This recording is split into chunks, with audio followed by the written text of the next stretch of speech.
Hello friends, good evening and welcome to the success Kendra. Friends देखिए, आज इस session में हम लोग बीपीएससी टीआरई 3.0 यानी कि बीपीएससी शिक्षक जो भर्ती 2024 में आई हुई है, जिसका फिर से री एग्ज़ाम लिया जाएगा। और साथ ही साथ फ्रेंड्स बीपीएससी टीआरई 4.0 जो वैकेंसी आने वाली है, उसके लिए देखिए हम लोग मॉडर्न हिस्ट्री में यानी कि इंडियन नेशनल मूवमेंट में गांधी युग से संबंधित जितने भी महत्वपूर्ण प्रश्न हैं, उन सारे प्रश्नों को आज हम लोग एक ही सेशन में डिस्कस कर लेंगे। और ये गांधी युग के सारे प्रश्न कहीं ना कहीं भारतवर्ष में जितने भी एग्ज़ाम हुए हैं उनमें पूछे जा चुके हैं। इसीलिए आपके एग्ज़ाम के दृष्टिकोण से यानी कि बीपीएससी टीआरई 3.0 और बीपीएससी टीआरई 4.0 के लिए काफ़ी इम्पोर्टेंट है। और देखिए, बीपीएससी टीआरई के लिए ऑलरेडी हमने मॉडर्न हिस्ट्री के ढेर सारे वीडियोज़ को कवर कराए हुए हैं। जिन्होंने भी नहीं देखा है, देखिए, बेहतरीन तरीके से आपका तैयारी भी हो जाएगा। अगर आप चैनल पर पहली बार विजिट कर रहे हैं तो चैनल को सब्सक्राइब कर लीजिए और जो बगल में बेल आइकन है, घंटी का निशान है, उसको भी ज़रूर दबा लीजिएगा, ताकि जब भी बीपीएससी टीआरई यानी कि बीपीएससी शिक्षक भर्ती से संबंधित कोई भी इम्पोर्टेंट वीडियो अपलोड किया जाए तो उसका नोटिफिकेशन सबसे पहले आपके पास पहुंच जाए। तो चलिए फ्रेंड्स, बिना देरी किए हुए सेशन आज के स्टार्ट करते हैं। एक बार सभी लोग जल्दी से सेशन को लाइक कर दीजिए और फटाफट इसका लिंक किसी भी एक ग्रुप में जहाँ कहीं भी आप हैं वहाँ पर शेयर कर दीजिए। चलिए अब हम लोग आज का सेशन स्टार्ट करते हैं फ्रेंड्स। चलिए स्टार्ट करते हैं। अब यहाँ पर देख सकते हैं आप गांधी युग 1917 ईस्वी से 1947 ईस्वी तक। थोड़ा सा मैं जूम कर देता हूँ फ्रेंड्स, ताकि प्रश्न आपको स्पष्ट रूप से दिखाई दे। अब यहाँ पर देखेंगे आज के सेशन का पहला प्रश्न है कि महात्मा गांधी ने सत्याग्रह क्रियाविधि सबसे पहले कहाँ प्रयुक्त की थी। आप यहाँ पर देख सकते हैं ये प्रश्न कितना बार जो है अलग अलग एग्जाम में पूछा गया है। बीपीएससी में भी ये प्रश्न पूछा गया है। तो यहाँ पर देखिएगा, यहाँ पर महात्मा गांधी ने सत्याग्रह क्रियाविधि सबसे पहले कहाँ प्रयुक्त किया था।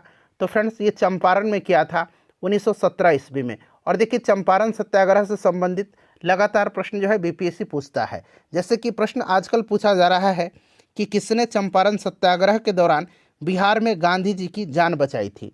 तो ये जान बचाया था किसने? बतक मियाँ ने बचाया था। किसने बचाया था? बतक मियाँ ने बचाया था।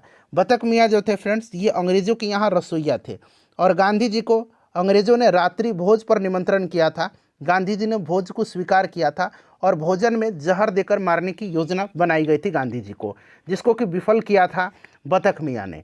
ठीक है ना। और प्रश्न ये भी पूछा जाता है कि चंपारण सत्याग्रह के दौरान गांधी जी पर मुकदमा कहाँ पर चलाया गया था। तो मोतिहारी में चलाया गया था। और 1917 का जो चंपारण सत्याग्रह था गांधी जी का, उसमें गांधी जी के सहयोगियों का भी नाम पूछा जाता है। तो राजेंद्र प्रसाद, जेबी कृपलानी, ब्रजकिशोर प्रसाद, महादेव देसाई, नरहरि पारेख इत्यादि लोग थे। तो कम से कम इतना नाम आप जरूर याद रखिएगा। देखिए, गांधी जी ने किस कॉलेज में जो है पढ़ाई किया था, ये भी प्रश्न पूछा गया है बीपीएससी के द्वारा। तो श्यामल दास कॉलेज भावनगर। ठीक है ना, श्यामल दास कॉलेज भावनगर से इन्होंने पढ़ाई की। कौन सा भारत में गांधी जी का प्रथम सत्याग्रह आंदोलन था जिसमें उन्होंने सविनय का प्रयोग किया था? तो ये आपका चंपारण सत्याग्रह है। इतने सारे प्रश्न बनते हैं। ठीक है ना। चलिए, यहाँ पर आप नीचे देख सकते हैं कि एग्जाम जो है ये किसी न किसी एग्जाम में प्रश्न पूछा गया है। देखिए, दूसरा प्रश्न है कि अंग्रेज पुलिस अफसर कैप्टन सैंडर्स किसके द्वारा गोली से मारा गया था। बताइए राइट आंसर इसका क्या हो जाएगा। सभी लोग आंसर कमेंट करेंगे और बेहतरीन तरीके से आपका रिवीजन हो जाएगा। ढेर सारे वीडियोस मैंने बीपीएससी टीआरई 3.0 के लिए कराया हुआ है। लिंक आपको कमेंट बॉक्स में भी मिल जाएगा और जहां आप चार्ट में देख रहे हैं ऊपर यहां पर आपको दिख रहा होगा लिंक सभी वीडियोस का। प्लेलिस्ट मैंने क्रिएट कर दिया है, देख सकते हैं। तो यहाँ पर ध्यान दीजिएगा फ्रेंड्स। देखिए, भगत सिंह के नेतृत्व में पंजाब के क्रांतिकारियों ने 17 दिसंबर 1928 को लाहौर के तत्कालीन सहायक पुलिस कैप्टन सैंडर्स को गोली मार दिया था और इसके लिए भगत सिंह को फांसी भी दी गई थी 23 मार्च 1931 को। तो ये भी आप साथ साथ याद रखिएगा। चलिए, नेक्स्ट क्वेश्चन है कि जय हिंद का नारा किसने दिया था। जय हिंद का नारा जो है किसने दिया था? ये नारा सबसे पहले चंपा करमन पिल्लई ने दिया था। ठीक है ना। लेकिन इसको पॉपुलर बनाया था किसने? सुभाष चंद्र बोस ने। तो यहाँ पर देखिए सुभाष चंद्र बोस दिया गया है। Right answer option number A हो जाएगा। चलिए, ठीक है ना। नेक्स्ट क्वेश्चन है कि निम्नलिखित में से किस वर्ष में मुस्लिम लीग ने एक पृथक राष्ट्र का संकल्प यानी कि पाकिस्तान प्रस्ताव स्वीकार किया था? पाकिस्तान प्रस्ताव स्वीकार किया था। देखिए, ध्यान दीजिएगा, मोहम्मद अली जिन्ना ने 1940 के मुस्लिम लीग के लाहौर अधिवेशन में भारत से अलग पाकिस्तान राष्ट्र का जो है मांग किया था। क्लियर। और यह प्रस्ताव 1940 में ही स्वीकार किया गया था। ऑप्शन नंबर यहाँ पर डी राइट आंसर हो जाएगा। चलिए आगे आपको और भी प्रश्न मिलेगा, ठीक है ना, तो आप घबराइए मत, इससे संबंधित ढेर सारे प्रश्न मिलेंगे, तो जो छूट जाएगा कहीं ना कहीं डिस्कशन उसका हो ही जाएगा। देखिए निम्नलिखित में से ये प्रश्न हो गया आपका। चलो उसके बाद देखिए, वर्ष 1947 के बाद निम्नलिखित में से किस राज्य को भारत संघ में सैनिक कार्रवाई द्वारा बलपूर्वक मिलाया गया था? तो बलपूर्वक जो है किसको मिलाया गया था? तो फ्रेंड्स हैदराबाद को मिलाया गया था, ठीक है ना। चलिए उसके बाद नेक्स्ट क्वेश्चन हमारा कि किसने कहा था तुम मुझे खून दो मैं तुम्हें आज़ादी दूंगा? तो फ्रेंड्स यह किसने कहा था? सभी लोग आंसर कमेंट करिएगा। आसान प्रश्न भी है, कठिन प्रश्न भी है, ठीक है ना। तो ये सुभाष चंद्र बोस जी ने कहा था। ऑप्शन नंबर यहाँ पर ए राइट आंसर हो जाएगा। देखिए देश बंधु की उपाधि संबंधित है, देश बंधु और दीन बंधु दोनों याद रखिएगा, ठीक है ना। दीन बंधु कहा जाता है CF एंड्रूज को, आगे आपको मिलेगा, ठीक है ना। और देश बंधु कहा जाता है चित्तरंजन दास को। 1922 का जो भारतीय राष्ट्रीय कांग्रेस का गया अधिवेशन हुआ था, इसी की अध्यक्षता इन्होंने किया था, ठीक है ना।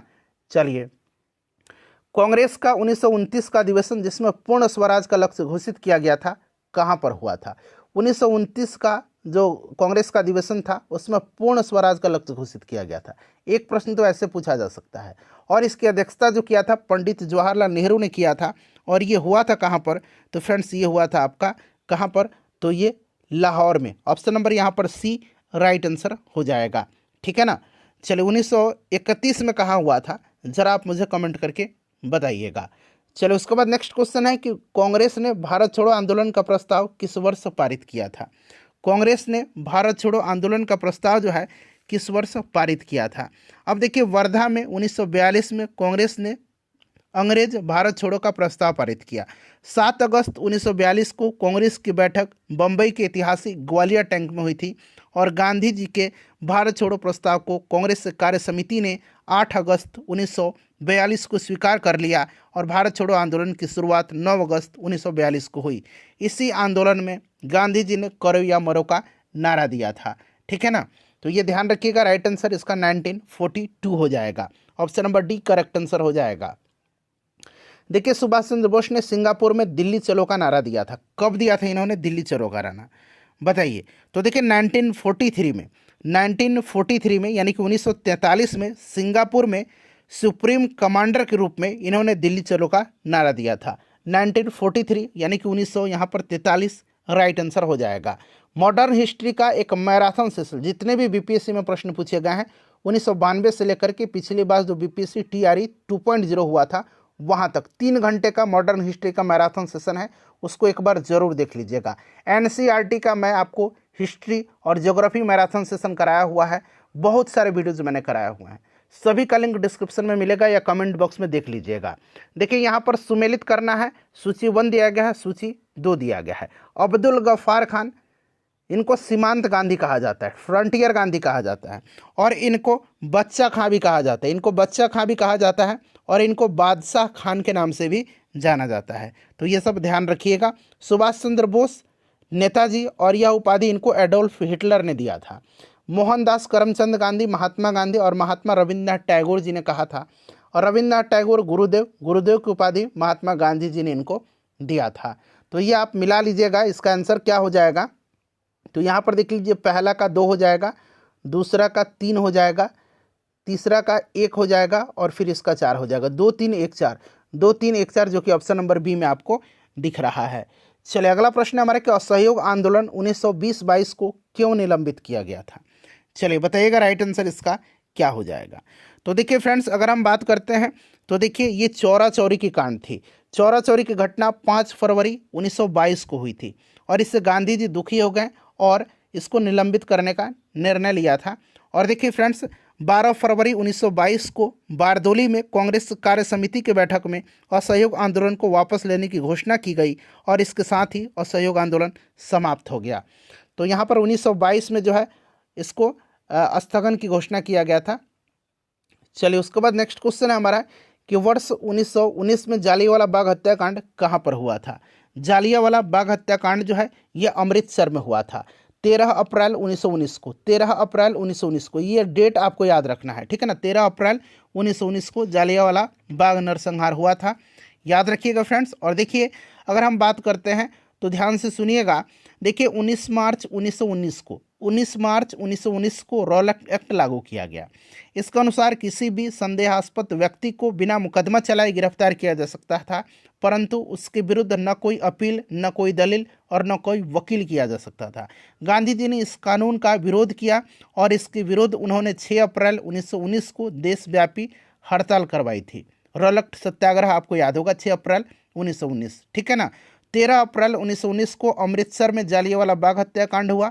डॉक्टर सतपाल और सैफुद्दीन किचलू की गिरफ्तारी के विरोध में ही ये जनसभा हो रही थी, जिस पर जनरल डायर ने अनाधुन गोलियां चलाई थी, ठीक है ना। और जालियांवाला बाग हत्याकांड में हंसराज नामक व्यक्ति ने, जो भारतीय व्यक्ति था, जनरल डायर का सहयोग किया था। शंकरन नायर ने जालियांवाला बाग हत्याकांड के विरोध में वायसराय की कार्यकारिणी परिषद की सदस्यता से इस्तीफा दे दिया।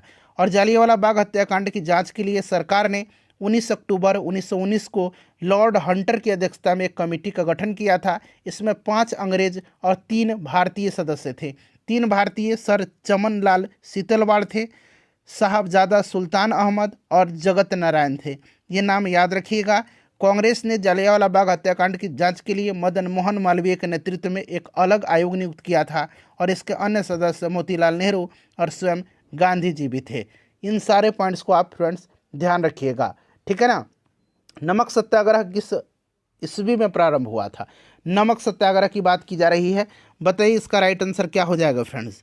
तो देखिए फ्रेंड्स, यह नमक सत्याग्रह 12 मार्च 1930 को गांधी जी ने साबरमती स्थित अपने आश्रम से जो डांडी है उसके लिए प्रस्थान किए, ठीक है ना। और 6 अप्रैल 1930 को डांडी पहुंच करके इन्होंने नमक कानून तोड़ा और सविनय अवज्ञा आंदोलन की शुरुआत किया था। सुभाष चंद्र बोस ने गांधी जी के नमक सत्याग्रह की तुलना नेपोलियन के एल्बा से पेरिस यात्रा से किया है, एल्बा से पेरिस यात्रा से किया है, ठीक है ना। तो ये 1930 नमक सत्याग्रह ध्यान रखिएगा। डांडी मार्च 12 मार्च 1930 को स्टार्ट हुआ था, ये भी आप ध्यान रखेंगे। निम्नलिखित में से किस कृत्य के कारण भगत सिंह, राजगुरु और सुखदेव को 23 मार्च 1931 को फांसी दी गई थी? तो अभी मैंने थोड़ी देर पहले आपको बताया है कि आपको 1928 में लाहौर में सैंडर्स की हत्या के कारण। क्लियर। निम्नलिखित में से किस अधिनियम के तहत बिना मुकदमा और दोष सिद्धि के ही विधि न्यायालय में किसी भी व्यक्ति को कैद करने का प्राधिकार सरकार को दिया गया था? तो फ्रेंड्स, यह आपका था 1919 का Rowlatt act. Option A right answer हो जाएगा। अभी रॉलैक्ट एक्ट के बारे में पूरे डिटेल में मैंने आपको डिस्कशन कराया हुआ है, ठीक है ना। चलिए उसके बाद नेक्स्ट क्वेश्चन हमारा कि गांधी इरविन समझौता 5 मार्च 1931 किससे संबंधित है? देखिए गांधी इरविन समझौता हुआ था 5 मार्च 1931 को, सविनय अवज्ञा आंदोलन से संबंधित है। ऑप्शन नंबर यहाँ पर बी राइट आंसर हो जाएगा। कल वाले सेशन में भी शायद इस प्रश्न को मैंने आपको कराया हुआ है, ठीक है ना। और देखिए 5 मार्च 1931 याद रखिएगा फ्रेंड्स, गांधी इरविन समझौता, इसको दिल्ली समझौता के नाम से भी जाना जाता है। इसके बाद गांधी जी सविनय अवज्ञा आंदोलन स्थगित कर दिए थे। देखिए स्वतंत्र भारत के प्रथम गवर्नर जनरल कौन था? स्वतंत्र भारत का प्रथम गवर्नर जनरल लॉर्ड माउंटबेटन था। और स्वतंत्र भारत का प्रथम भारतीय गवर्नर जनरल, ये आप मुझे कमेंट करके बताइए, ठीक है ना। चलिए आसान प्रश्न मैं आपसे पूछते रहता हूं ताकि आपको रिवीजन होता रहे। चलिए नेक्स्ट क्वेश्चन है कि किस अधिनियम में पहली बार भारत के लिए संघीय संरचना प्रस्तुत की गई थी? किस वर्ष? बताइए किस अधिनियम में पहली बार जो है भारत के लिए संघीय संरचना प्रस्तुत की गई थी? तो फ्रेंड्स यह प्रस्तुत किया गया था 1935 का अधिनियम में, 1935 का अधिनियम में। देखिए काकोरी ट्रेन डकैती कांड के नायक कौन थे? काकोरी ट्रेन एक्शन मैंने आपको कल ही बताया था पूरी डिटेल में। यह घटना कब की है? तो फ्रेंड्स यह घटना है आपका 1925 9 अगस्त के दिन, जब रेलगाड़ी से सरकारी खजाना सहारनपुर से लखनऊ की ओर ले जाया जा रहा था तो उसे काकोरी नामक स्टेशन पर लूट लिया गया था, ठीक है ना। इसे ही काकोरी कांड कहा गया। और सरकारी खजाना लूटने का विचार सर्वप्रथम रामप्रसाद बिस्मिल का था। इसमें रामप्रसाद बिस्मिल, राजेंद्र लाहिड़ी, रोशन सिंह और अशफाक उल्ला खां को 1927 में फांसी दी गई थी और सचिंद्र सन्याल को आजीवन कारावास की सजा दी गई और मनमथ नाथ गुप्ता को 14 वर्ष की कैद हुई थी। तो ध्यान रखिएगा यहाँ पर रामप्रसाद बिस्मिल राइट आंसर हो जाएगा, इन्हीं का यह विचार था। देखिए 1919 का अधिनियम में द्वैध शासन धारणा को जिस व्यक्ति ने परिचित कराया था वे कौन थे? द्वैध शासन की धारणा को परिचित कराया था किसने? तो 1919 में आपको पता है द्वैध शासन की धारणा मॉन्टेग्यू चेम्सफोर्ड सुधार अधिनियम आपको याद होगा। तो यहाँ पर देखिए मॉन्टेग्यू दिया गया है, ऑप्शन नंबर यहाँ पर ए राइट आंसर इसका हो जाएगा। एक मिनट रुक दीजिए, चेम्सफोर्ड यहाँ पर दिया गया, देखिए चेम्सफोर्ड होगा, option number D right answer होगा, ठीक है ना। चलिए उसके बाद देखिए निम्नलिखित में से किसने 23 फरवरी 1946 को रॉयल इंडियन नेवी के विद्रोहियों को आत्मसमर्पण करने के लिए राजी किया था? बताइए राइट आंसर इसका क्या होगा। इंपॉर्टेंट क्वेश्चन है, करेक्ट आंसर इसका क्या होगा? तो फ्रेंड्स इसका जो राइट आंसर हो जाएगा वो आपका सरदार वल्लभ भाई पटेल और मोहम्मद अली जिन्ना ने। देखिए फ्रेंड्स रॉयल इंडियन नेवी विद्रोह, जिसे रॉयल इंडियन नेवी विद्रोह या बॉम्बे विद्रोह भी कहा जाता है, यह 18 फरवरी 1946 को हुआ था, 1946 में, ठीक है। और यह हड़ताल नौसेना कर्मियों के द्वारा खराब कामकाजी परिस्थितियों और भोजन के विरोध में शुरू किया गया था। केवल कम्युनिस्ट पार्टी ने हड़तालियों का समर्थन किया था, भारतीय राष्ट्रीय कांग्रेस और मुस्लिम लीग ने इसकी निंदा किया था, ठीक है ना, ध्यान रखिएगा, इंपॉर्टेंट है। नेक्स्ट क्वेश्चन हमारा कि 20 सितंबर 1932 को यरवड़ा जेल में महात्मा गांधी ने आमरण अनशन किसके विरोध में किया था? बताइए राइट आंसर इसका क्या हो जाएगा। 1932 राइट आंसर इसका क्या होगा? सभी लोग आंसर कमेंट करिए फ्रेंड्स, आंसर कमेंट करने से आपका क्या होगा, आपका रिवीजन होगा। तो देखिए 20 सितंबर 1932 को यरवड़ा जेल में महात्मा गांधी ने आमरण अनशन किसके विरोध में किया था? तो फ्रेंड्स इन्होंने किया था रैमजे मैकडोनाल्ड के सांप्रदायिक पंचायत जो था कम्युनल अवार्ड था, इसी के विरोध में किया था, ठीक है। और 24 यहाँ मैं लिख देता हूँ, देखिए पहले 16 अगस्त 1932 जान लीजिए, 16 अगस्त 1932 को रैमजे मैकडोनाल्ड ने विवादास्पद सांप्रदायिक पंचायत यानी कि कम्युनल अवार्ड की घोषणा किया था। इसका अनुसार दलितों को हिंदुओं से अलग मान करके उन्हें अलग प्रतिनिधित्व देने को कहा गया और दलित वर्गों के लिए अलग निर्वाचन मंडल का प्रावधान किया गया। इससे गांधी जी दुखी हो गए और उन्होंने इसे हटाने के लिए आमरण अनशन जो है आरंभ किया था। और अंत में एक समझौता हुआ जिसे हम लोग पूना समझौता कहते हैं, और यह पूना समझौता 24 सितंबर 1932 को हुआ था महात्मा गांधी और भीमराव अंबेडकर के बीच में। तो ये सभी पॉइंट्स आप ध्यान रखिएगा फ्रेंड्स, मैं सारे पॉइंट्स को डिस्कस करा रहा हूँ। चलिए उसके बाद देखिएगा नेक्स्ट क्वेश्चन हमारा कि 1939 में पहली बार महात्मा गांधी ने देसी राज्य में नियंत्रण जनसंघर्ष चलाने की विशेष तकनीक को अपनाया। उन्होंने अपने एक निकट सहयोगी को सत्याग्रह करने की इजाज़त दी। वह निकट सहयोगी कौन थे? बताइए, आंसर कमेंट करिए, सभी लोग आंसर कमेंट करिए। तो देखिए फ्रेंड्स 1939 में पहली बार जो है महात्मा गांधी ने देसी राज्य में नियंत्रण जनसंघर्ष चलाने की घोषणा किया था, एक विशेष तकनीक अपनाया था और उन्होंने इस तकनीक के जरिए अपने निकट सहयोगी को सत्याग्रह करने की इजाज़त दी थी और वो सरदार वल्लभ भाई पटेल थे। राजकोट सत्याग्रह के नाम से, राजकोट सत्याग्रह के नाम से जाना जाता है, 1939 की घटना है। चलिए उसके बाद देख लीजिएगा कि निम्नांकित आंदोलनों में से किसमें महात्मा गांधी ने भूख हड़ताल को एक हथियार के रूप में पहली बार प्रयोग किया था? भूख हड़ताल के रूप में पहली बार प्रयोग किया था, राइट आंसर इसका क्या होगा? सभी लोग आंसर कमेंट करिएगा, करेक्ट आंसर इसका क्या होगा? तो यहाँ पर देखेंगे राइट आंसर इसका ऑप्शन नंबर सी हो जाएगा, 1918 का अहमदाबाद मिल मजदूर हड़ताल, 1918 का, ठीक है ना, 1918 का अहमदाबाद मिल मजदूर हड़ताल, ठीक है ना। गांधी जी ने पहली बार भूख हड़ताल अहमदाबाद मिल मजदूर के हड़ताल के समर्थन में किया था, ठीक है ना। चलिए उसके बाद देखिएगा कि जालियांवाला बाग में गोली चलाने का आदेश किसने दिया था? तो गोली चलाने का आदेश दिया था किसने? तो फ्रेंड्स ये जनरल डायर था, ठीक है ना, REH डायर हो जाएगा इसका राइट आंसर। देखिए महात्मा गांधी को सर्वप्रथम राष्ट्रपिता किसने कहा था? महात्मा गांधी जी को सर्वप्रथम राष्ट्रपिता कह करके संबोधित किया था सुभाष चंद्र बोस ने, और महात्मा रविन्द्रनाथ टैगोर जी ने कहा था। ये चीज़ आप जरूर ही फ्रेंड्स ध्यान रखिएगा। देखिए क्रिप्स मिशन 1942 के असफल होने का सबसे महत्वपूर्ण कारण कौन था? क्रिप्स मिशन की यहाँ पर बात हो रही है, क्रिप्स मिशन की बात हो रही है। अच्छा, क्रिप्स मिशन की अगर हम बात करते हैं तो क्रिप्स मिशन आया था कब? क्रिप्स मिशन आया था 1942 में, 1942 में। उस समय वायसराय लॉर्ड लिनलिथगो था। इस चीज़ को आप ध्यान रखिएगा। इसका राइट आंसर क्या होगा? तो क्रिप्स का ग्रहण करने या छोड़ देने का दृष्टिकोण। चलिए उसके बाद देखिएगा भारतीय राष्ट्रीय कांग्रेस के सबसे अधिक समय तक अध्यक्ष कौन रहे थे? सबसे अधिक समय तक अध्यक्ष जो रहे अबुल कलाम आज़ाद, ऑप्शन नंबर यहाँ पर ए राइट आंसर हो जाएगा।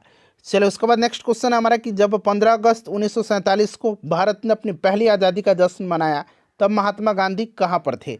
महात्मा गांधी कहाँ पर थे? तो देखिए फ्रेंड्स, 15 अगस्त 1947 को महात्मा गांधी बंगाल के नोआखली में थे, जो कि वर्तमान में बांग्लादेश का हिस्सा है। और वहाँ पर नोआखली में गांधी जी जो थे, हिंदू मुस्लिम के बीच चल रहे खूनी संघर्ष को खत्म करने का प्रयास कर रहे थे। तो ये इंपॉर्टेंट है, याद रखिएगा आप, ठीक है ना। यहाँ कोलकाता हो जाएगा। देखिए, भारत एवं पाकिस्तान का विभाजन किस योजना के तहत हुआ था? बड़ा ही इंपॉर्टेंट क्वेश्चन है ये क्वेश्चन। भारत और पाकिस्तान का विभाजन जो हुआ था, ये हुआ था आपका लॉर्ड माउंटबेटन योजना के तहत। महात्मा गांधी की हत्या कब हुई थी? महात्मा गांधी की हत्या जो हुई थी, ये कब हुई थी? तो फ्रेंड्स, ये आपका कब हुई थी? राइट आंसर क्या होगा? 30 जनवरी 1948 को हुई थी, ठीक है ना। चलिए, उसके बाद देखिएगा कि कौन सा भारतीय स्वतंत्र भारत का पहला गवर्नर जनरल बना था। ये प्रश्न मैंने आपसे पूछा भी था और प्रश्न आ भी गया। भारतीय शब्द लगा हुआ है, तो ये सी राजगोपालाचारी थे, ठीक है ना। ऑप्शन नंबर यहाँ पर सी राइट आंसर हो जाएगा। कायदे आजम किसे कहा जाता है? अच्छा, कायदे आजम जो कहा जाता है ना, ये किसको कहा जाता है और कायदे आजम की उपाधि दिया था किसने? तो कायदे आजम देखिए कहा जाता है मोहम्मद अली जिन्ना को, और कायदे आजम की उपाधि दिया था इनको महात्मा गांधी जी ने। नेक्स्ट क्वेश्चन है, सरदार वल्लभ भाई पटेल को जाना जाता है, सरदार वल्लभ भाई पटेल को जाना जाता है तो राज्य पुनर्गठन के लिए और लौह पुरुष के रूप में, देश बंधु के रूप में चित्तरंजन दास को जाना जाता है। तो ये आपका नहीं होगा, 1 और 2 यहाँ पर राइट आंसर हो जाएगा, ऑप्शन नंबर ए। चलिए, उसके बाद देखिए, गांधी जी किस गोलमेज सम्मेलन में भाग लेने के लिए लंदन गए थे? लंदन गए थे किस गोलमेज सम्मेलन में? राउंड टेबल कॉन्फ्रेंस में भाग लेने के लिए। चलिए बताइएगा। तो दूसरा गोलमेज सम्मेलन जो था, ये इसमें गए थे, ठीक है ना। और आपको पता है कि दूसरा गोलमेज सम्मेलन जो रहा था, यह असफल रहा था, और इसके असफलता के बाद गांधी जी 3 जनवरी 1932 को पुनः सविनय अवज्ञा आंदोलन प्रारंभ कर दिया था, ठीक है ना। चलिए, तो याद रखिएगा, राइट आंसर इसका क्या हो जाएगा? पहला गोलमेज सम्मेलन देखिए 1930 में हुआ था, दूसरा 1931 में हुआ था, और तीसरा 1932 में हुआ था। ये क्रम आप जरूर याद रखिएगा, ठीक है ना। और दूसरा जो गोलमेज सम्मेलन था 1931 में, गांधी जी इसमें कांग्रेस के प्रतिनिधि के रूप में भाग लिया था, ठीक है ना। चलिए, तो ये आपका दूसरा हो जाएगा राइट आंसर। नेक्स्ट क्वेश्चन है हमारा कि असहयोग आंदोलन शुरू करने, देखिए असहयोग आंदोलन शुरू करने के समय भारत के वायसराय कौन थे? अच्छा, असहयोग आंदोलन स्टार्ट कब हुआ था?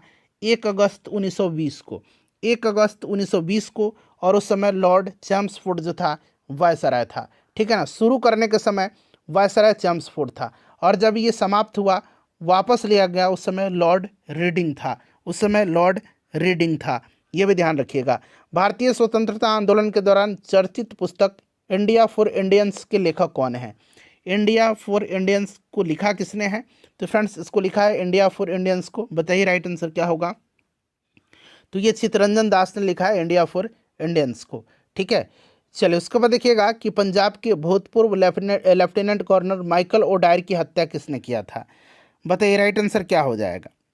माइकल ओडायर की हत्या किसने किया था? तो फ्रेंड्स, ये किया था किसने? तो उधम सिंह ने किया था। किसने किया था? उधम सिंह ने किया था। 13 मार्च 1940 को लंदन में पंजाब के सुनाम नामक स्थान के सरदार उधम सिंह ने पंजाब के भूतपूर्व लेफ्टिनेंट गवर्नर जनरल ओडायर को गोली मार करके हत्या कर दिया था। उधम सिंह। साइमन कमीशन का भारत आगमन किस वर्ष हुआ था? साइमन कमीशन का भारत आगमन होता है कब? तो याद रखेंगे 3 फरवरी 1928 को साइमन कमीशन भारत आया। इसे व्हाइटमैन कमीशन भी कहा जाता है। और 30 अक्टूबर 1928 को लाहौर में साइमन आयोग के विरुद्ध प्रदर्शन करते हुए पुलिस की लाठी से लाला लाजपत राय घायल हो गए और बाद में उनकी मृत्यु हो गई, ठीक है ना। साइमन कमीशन का बहिष्कार न करने वाले 2 दल थे, एक जस्टिस पार्टी था और दूसरा पंजाब यूनियनिस्ट पार्टी था। याद रखिएगा, साइमन कमीशन ने अपना रिपोर्ट कब प्रस्तुत किया था? तो साइमन कमीशन ने 1930 में अपना रिपोर्ट प्रस्तुत किया था, ठीक है ना। तो यहाँ पर देखिए 1928 में यह भारत आया था, 3 फरवरी 1928 को, इस चीज़ को आप ध्यान रखेंगे। चलिए, भारतीय कम्युनिस्ट पार्टी का अस्तित्व किस वर्ष में आया? भारतीय कम्युनिस्ट पार्टी का अस्तित्व किस वर्ष में आया था? तो देखिए फ्रेंड्स, MN रॉय 17 अक्टूबर 1920 को जो है अवनी मुखर्जी, मोहम्मद अली और मोहम्मद शफीक के साथ मिलकर के ताशकंद में भारतीय कम्युनिस्ट पार्टी की स्थापना किया था। 1920 यहाँ पर राइट आंसर हो जाएगा। कहीं कहीं आपको 1921 भी मिलेगा, ठीक है ना, और कहीं कहीं तो आप 1925 भी पढ़े होंगे निश्चित रूप से। चलिए यहाँ पर देखिएगा कि महात्मा गांधी के राजनीतिक गुरु कौन थे। महात्मा गांधी के राजनीतिक गुरु कौन थे, तो गोपाल कृष्ण गोखले थे, ठीक है ना फ्रेंड्स। चलिए सारे जहां से अच्छा हिंदोस्तां हमारा के रचनाकार कौन है, सारे जहां से अच्छा हिंदोस्तां हमारा, इसके रचनाकार कौन है, तो फ्रेंड्स ये मोहम्मद इकबाल हैं। ऑप्शन नंबर यहाँ पर बी राइट आंसर हो जाएगा, ध्यान रखेंगे। चलिए एक है सरफरोशी की तमन्ना, इसके रचनाकार प्रसिद्ध उर्दू शायर बिस्मिल अजीमाबादी हैं। इस चीज़ को आप ध्यान रखिएगा, बीपीएससी में यह प्रश्न पूछा जा चुका है। चलिए दीन बंधु के नाम से आ गया ना, देश बंधु चित्तरंजन दास, और दीन बंधु के नाम से कौन विख्यात था, तो ये CF एंड्रूज जो मैंने आपको बताया था। चलिए माई एक्सपेरिमेंट विथ ट्रूथ के रचनाकार कौन है, माई एक्सपेरिमेंट विथ ट्रूथ के रचनाकार कौन है, चलिए बताएंगे राइट आंसर इसका क्या हो जाएगा।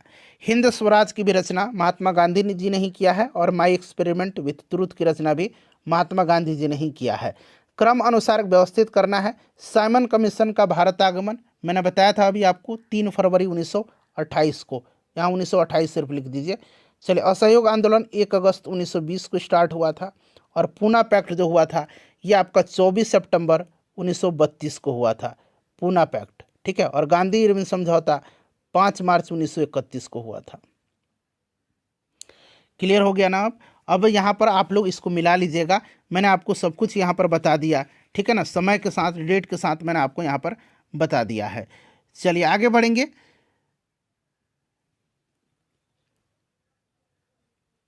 देखिए दांडी यात्रा में गांधी जी ने कितनी दूरी तय करके नमक कानून का विरोध किया था, बताइए राइट आंसर क्या होगा।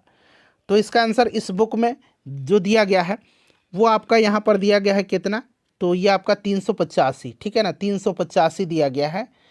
चलिए गांधी जी ने किस कानून को काला कानून कहा था, तो रॉलेट एक्ट को गांधी जी ने काला कानून कहा था, रॉलेट एक्ट को। ये दांडी यात्रा वाला आपको थोड़ा अलग अलग डिफरेंस मिलेगा, कहीं कहीं आपको 380 मिल जाएगा, कहीं 390 मिल जाएगा, तो एक आप 385 मान करके चलिएगा।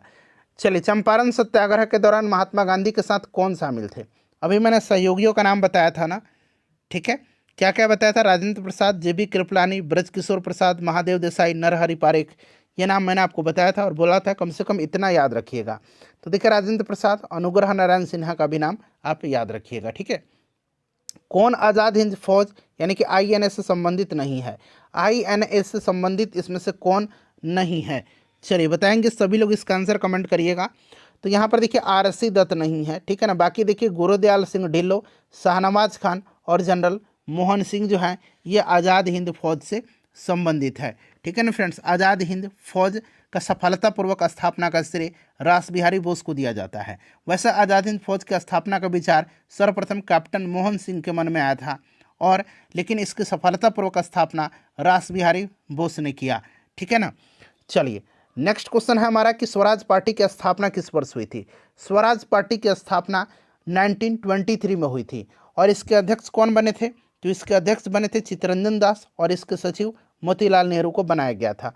कांग्रेस का प्रथम विभाजन 1907 सूरत अधिवेशन में हुआ था, ठीक है, इस चीज़ को आप ध्यान रखिएगा। और दूसरा विभाजन कब हुआ था ये आपसे पूछा जा रहा है, दूसरा विभाजन जो हुआ था ये आपका कब हुआ था, तो दूसरा विभाजन आपका मुंबई में 1918 का जो अधिवेशन था उसी में हुआ था। इसकी अध्यक्षता हसन इमाम ने किया था, इस चीज़ को आप जरूर ही फ्रेंड्स ध्यान रखिएगा, ठीक है ना।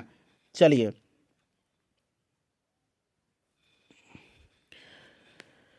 नेक्स्ट क्वेश्चन कर लेंगे, क्वेश्चन नंबर हमारा 53 है अब कि किसे लोकप्रिय नाम लाल कुर्ती कमीजों के रूप में जाना जाता है, करेक्ट आंसर इसका क्या होगा। तो देखिए फ्रेंड्स ये खुदाई खिदमतगारों को, अच्छा खुदाई खिदमतगार की स्थापना खान अब्दुल गफ्फार खान ने किया था, इसे भी आप जरूर याद रखिएगा, जिनको सीमांत गांधी कहा जाता है। प्रश्नों की संख्या ज़्यादा है इसीलिए थोड़ा जल्दी में कवर करेंगे, ठीक है ना। चलिए भारतीय राष्ट्रीय कांग्रेस 1947 में देश के विभाजन पर सहमत हो गई, इसका मुख्य कारण क्या था, इसका मुख्य कारण क्या था, तो देखिए फ्रेंड्स इसका जो मुख्य कारण था वो कारण क्या था, तो इसका मुख्य कारण था कांग्रेस बड़े पैमाने पर सांप्रदायिक दंगों को टालना चाहती थी, ठीक है ना। उस समय हिंदू मुस्लिम में बहुत बड़ा दंगा चल रहा था, पूरा बंगाल सुलग रहा था उस टाइम। देखिए वर्ष 1919 में पंजाब में हुए क्रूर अत्याचारों के विरोध स्वरूप ब्रिटिश सरकार से प्राप्त सर की उपाधि किसने लौटा दिया था, सर की उपाधि को किसने लौटा दिया था? बताइए राइट आंसर इसका क्या होगा। सर की उपाधि को लौटा दिया था रविंद्रनाथ टैगोर जी ने, ठीक है ना। चलिए, स्वतंत्रता प्राप्ति के समय महात्मा गांधी थे, तो स्वतंत्रता प्राप्ति के समय महात्मा गांधी कांग्रेस के सदस्य नहीं थे, ठीक है ना। ऑप्शन नंबर यहाँ पर बी बिल्कुल करेक्ट आंसर इसका हो जाएगा। जालियांवाला बाग के नरसंहार के समय भारत का वायसराय कौन था? तो यह जालियांवाला बाग हत्याकांड 13 अप्रैल 1919 को हुई थी, और उस समय वायसराय जो था ये लॉर्ड चैम्सफोर्ड था। कौन था फ्रेंड्स? लॉर्ड चैम्सफोर्ड था, याद रखिएगा। नेक्स्ट क्वेश्चन करेंगे कि कौन सी पुस्तक जवाहरलाल नेहरू द्वारा लिखी गई है? जवाहरलाल नेहरू के द्वारा, देखिए a passage to India, a passage to India इसको लिखा किसने है? ए पैसेज टू इंडिया इसको लिखा E.M. फॉस्टर ने। यहाँ मैं नाम लिख देता हूँ अंग्रेजी में, E.M. FORSTER, E.M. फॉस्टर ने लिखा है। My experiment with truth Mahatma Gandhi की है। इंडिया विंस फ्रीडम जो है ये अबुल कलाम आज़ाद की है। और डिस्कवरी ऑफ इंडिया जो है ये पंडित जवाहरलाल नेहरू की है। My experiment with truth Mahatma Gandhi की है। तो यहाँ पर देखिए डिस्कवरी ऑफ इंडिया यहाँ पर करेक्ट आंसर हो जाएगा। चलिए फ्रेंड्स, अगला प्रश्न कर लेंगे कि नेहरू रिपोर्ट को अंतिम रूप से अगस्त 1928 में आयोजित सर्वदलीय सम्मेलन में स्वीकार किया गया था। इस सम्मेलन की अध्यक्षता किसने किया था? इस सम्मेलन की अध्यक्षता किसने किया था? तो डॉक्टर M.A. अंसारी ने किया था। अच्छा, नेहरू रिपोर्ट जो है, नेहरू रिपोर्ट, तो देखिए इसमें अगर हम बात करें तो कमेटी का हेड कौन थे? मोतीलाल नेहरू थे। और इसमें जवाहरलाल नेहरू सेक्रेटरी थे, और इसमें और भी मेंबर थे अली इमाम, तेज बहादुर सापरू, मंगल सिंह, MS अने, सुभाष चंद्र बोस, शुएब कुरैशी और GR प्रधान। ये सदस्य का नाम याद रखिएगा। एक बार और रिपीट करके मैं बोल दूं क्या? एक तो मोतीलाल नेहरू थे, ठीक है, जवाहरलाल नेहरू इसके सेक्रेटरी थे, इसमें अली इमाम, तेज बहादुर सापरू, मंगल सिंह, MS अने, सुभाष चंद्र बोस, शुएब कुरैशी और GR प्रधान सदस्य थे। 1923 में चित्तरंजन दास और मोतीलाल नेहरू ने कहाँ स्वराज पार्टी की स्थापना किया था? तो इन्होंने स्वराज पार्टी की स्थापना जो किया था फ्रेंड्स, ये इलाहाबाद में किया था। चलिए, प्रयागराज में। ब्रिटिश सरकार ने पहली बार यह घोषणा की कि उनकी मंशा भारत में धीरे धीरे एक उत्तरदायी सरकार बनाने की है। किसके द्वारा यह घोषणा किया गया था? तो फ्रेंड्स यह घोषणा किया गया था अगस्त 1917 की घोषणा में, ठीक है। चलिए, उसके बाद देखिए चौरी चौरा नामक प्रसिद्ध स्थल है कहाँ पर? तो फ्रेंड्स ये गोरखपुर में है, ठीक है ना, ध्यान रखिएगा गोरखपुर में। चलिए, उसके बाद अगला प्रश्न करेंगे अब कि किसने कहा था कि मध्यरात्रि के टकोर पर जब संसार सोता है भारत अपने जीवन और स्वतंत्रता के लिए जाग उठेगा। यह स्टेटमेंट किसका है? यह स्टेटमेंट किसका है बताइए? तो पंडित जवाहरलाल नेहरू जी का है।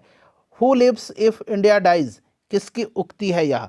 Who lives if India dies, यह युक्ति जो है यह किसकी है? तो फ्रेंड्स यह पंडित जवाहरलाल नेहरू जी की है, पंडित जवाहरलाल नेहरू जी की है, ठीक है ना। भारत में जब क्रिप्स मिशन आया उस समय भारत का वायसराय कौन था? अभी मैंने आपको बताया था कि क्रिप्स मिशन भारत आया था, उस समय वायसराय कौन था? तो देखिए क्रिप्स मिशन भारत आया था कब? तो फ्रेंड्स देखिए क्रिप्स मिशन भारत आया था आपका 1942 में, और उस समय लॉर्ड लिथगो था। 1942 में क्रिप्स मिशन भारत आया था, ठीक है ना। चलिए, तो राइट आंसर यहाँ पर लिथगो हो जाएगा। उसके बाद देखिए गांधी जी भारतीय राष्ट्रीय कांग्रेस के अध्यक्ष कितनी बार बने थे? गांधी जी भारतीय राष्ट्रीय कांग्रेस के अध्यक्ष जो हैं कितनी बार बने थे? चलिए बताएंगे राइट आंसर। तो एक बार बने थे, 1924 का जो बेलगाम अधिवेशन था इसी की अध्यक्षता इन्होंने किया था। इनकलाब जिंदाबाद का नारा किसने दिया था? इनकलाब जिंदाबाद का नारा दिया था किसने? बताइए, इनकलाब जिंदाबाद का नारा किसने दिया था? राइट आंसर क्या होगा? तो 1921 में हसरत मोहानी ने सर्वप्रथम इनकलाब जिंदाबाद का नारा दिया था। उन्होंने अपने कलम से लिखा था इनकलाब जिंदाबाद, हसरत मोहानी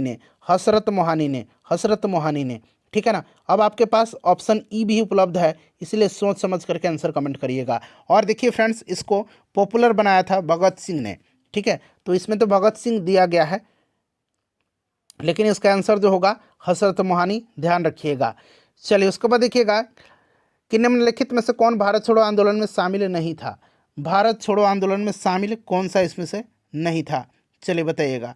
भारत छोड़ो आंदोलन में भीमराव अंबेडकर नहीं थे। भीमराव अंबेडकर को आशंका थी कि अंग्रेज के चले जाने के बाद कहीं जापानी लोग भारत पर कब्जा ना कर ले, ठीक है, इसीलिए। चलिए, उसके बाद देखिएगा कि भारत की आज़ादी के समय कांग्रेस के अध्यक्ष कौन थे? भारत की आज़ादी के समय कांग्रेस के अध्यक्ष कौन थे? चलिए बताइएगा, सभी लोग कमेंट करिए आंसर। तो JB कृपलानी थे।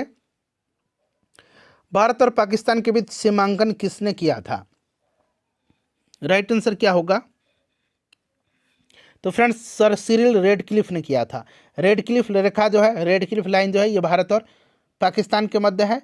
मैकमोहन रेखा भारत और चीन के बीच में है, याद रखिएगा, ठीक है ना।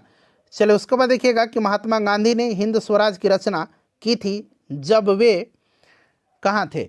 बताइए राइट आंसर इसका क्या होगा?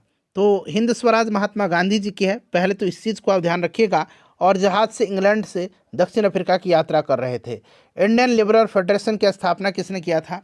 इंडियन लिबरल फेडरेशन की स्थापना 1932 में महात्मा गांधी जी ने किया था। चलिए दक्षिण अफ्रीका में महात्मा गांधी द्वारा प्रकाशित पत्रिका का नाम क्या था? दक्षिण अफ्रीका में महात्मा गांधी जी के द्वारा प्रकाशित पत्रिका का नाम जो था ये इंडियन ओपिनियन था, ठीक है ना। नवजीवन भी इन्हीं का है, हरिजन भी इन्हीं का है। चले सविनय अवज्ञा आंदोलन 1930 की पराकाष्ठा में गांधी जी किसके साथ समझौते पर हस्ताक्षर किए? 1930 सविनय अवज्ञा आंदोलन, तो ये गांधी इरविन समझौता आपको याद भी होगा, लॉर्ड इरविन राइट आंसर यहाँ पर बिल्कुल हो जाएगा, ठीक है ना। चलिए वर्ष 1932 में अखिल भारतीय हरिजन सेवक संघ के संस्थापक कौन थे? अखिल भारतीय हरिजन सेवक संघ के संस्थापक तो ये महात्मा गांधी जी थे। देखिए कहाँ 21 अक्टूबर 1943 को स्वतंत्र भारत की आज़ाद हिंद सरकार की घोषणा की गई थी। कहाँ पर? बताइए राइट आंसर इसका क्या होगा? तो फ्रेंड्स ये सिंगापुर में किया गया था, ठीक है। चलिए उसके बाद देखिएगा कि भारत के स्वतंत्रता संग्राम के संदर्भ में निम्न घटनाओं पर विचार करिए और इन घटनाओं का सही कालानुक्रम क्या है। देखिए मेरठ षड्यंत्र जो है यह 1929 की घटना है। गांधी इरविन समझौता यहाँ 1929 में लिख देता हूँ। 5 मार्च 1931 की घटना है, ठीक है। और मैकडोनाल्ड का सांप्रदायिक पंचाट मैंने अभी आपको बताया था। मैकडोनाल्ड का सांप्रदायिक पंचाट जो है ये कब की घटना है? तो सांप्रदायिक पंचाट ये कब की घटना है? तो अभी मैंने आपको बताया था 16 अगस्त 1932 को, ठीक है ना। तो फ्रेंड्स ये सब आप जरूर ही ध्यान रखिएगा, ठीक है। तो ये 1932 की है। तो ये क्रम आपका 29, 31 और 32, 1, 2, 3 यहाँ पर right answer option number A हो जाएगा, ठीक है ना। चलिए आगे बढ़ते हैं कि अगला प्रश्न है कि भारतीय स्वतंत्रता संग्राम के दौरान साइमन कमीशन की नियुक्ति निम्न उद्देश्य से हुई थी। साइमन कमीशन के बारे में पूरा डिटेल से मैंने आपको बता भी दिया था, ठीक है ना। देखिए भारत सरकार अधिनियम 1919 के प्रावधान के अनुसार शासन व्यवस्था की प्रगति का अध्ययन करने और नए कदमों पर सुझाव देने के लिए प्रधानमंत्री जो इंग्लैंड का था स्टैनली बाल्डविन उसी के काल में ब्रिटिश सरकार के द्वारा 8 नवंबर 1927 को 7 सदस्यीय भारतीय वैधानिक आयोग की स्थापना की गई थी। साइमन कमीशन 1930 में जो है 2 भाग में अपना रिपोर्ट प्रकाशित किया था, इसे भी आप ध्यान रखिएगा। तो राइट आंसर यहाँ पर क्या हो जाएगा? करेक्ट आंसर फ्रेंड्स क्या हो जाएगा? कमेंट करिए। राइट आंसर यहाँ पर ऑप्शन नंबर ए हो जाएगा, 1919 के सुधारों की प्रगति की समीक्षा के लिए। यहाँ पर देखिए पुस्तक है और लेखक है, उनका मिलान करना है। द इंडियन स्ट्रगल किसकी रचना है? बताइए द इंडियन स्ट्रगल जो है यह किसकी रचना है?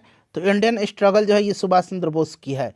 इंडिया इन ट्रांजिशन जो है यह किसकी रचना है? तो एम.एन. रॉय की है।